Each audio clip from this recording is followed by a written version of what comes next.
Okay, these are needle holders. This is used to hold our suture needles. And we have a few that we're going to discuss. This one is called a Mayo Hager. And if you notice, the Mayo Hager has some nice beefy tips. And this is for CT1 needles, MO6 needles, needles that have some size to them. So this is a Mayo Hager needle holder. Comes in different lengths. This is a Haney needle holder, and if you notice, it has a slight curve to it.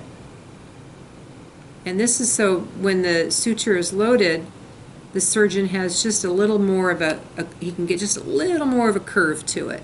So if he has in a tight spot like in the vaginal vault doing a vaginal hysterectomy, they can get that nice tight curve in those narrow areas. And this is called a Haney needle holder. Again, will hold some pretty good sized needles like CT1s and MO6s. So it's a Haney needle holder. A lot used in GYN, but I have seen it used in other specialties too, like low in the pelvis for bowel resection. This is a Crylewood needle holder.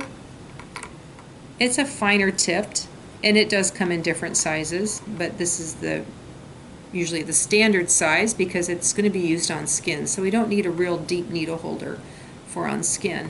But it has smaller tipped jaws, which will hold a smaller needle like a PS2 or an FS1 or some of those smaller needles. And if you can see the difference of the Crylewood versus the Mayo Hager, you can tell that the jaws are very different.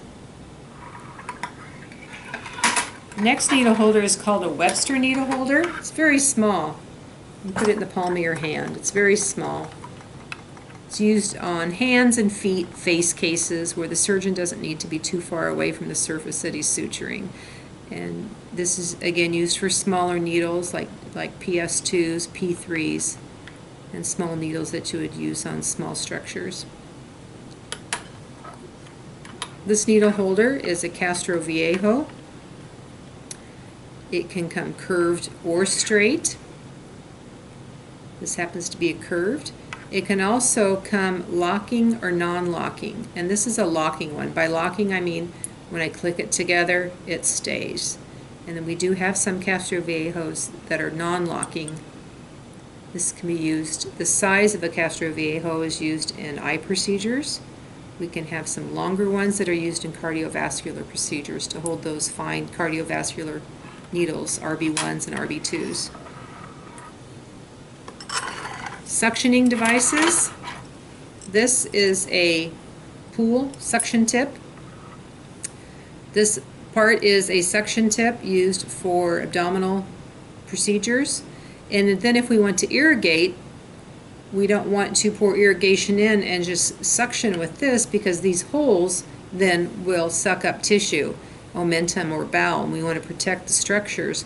So we'll put the tip on it, and this reduces that suction to all of these holes so that we don't accidentally suck up any of the omentum or any structures that we don't want to damage. So this is called a pool. Comes in 2 pieces, and we count it as 2 pieces when we count. Yankauer suction tip. This is used in ENT procedures, primarily tonsillectomies. It has a nice curve that will go down into the throat. Comes in 2 pieces. The tip can come off. So we need to make sure that when we count both pieces. And the tip goes on.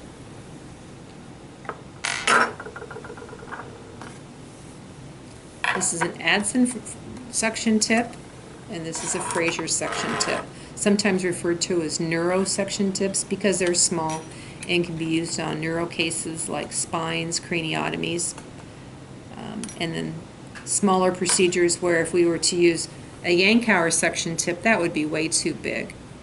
These suction tips have little holes on the back side, and it's kind of the same philosophy as the pool tip.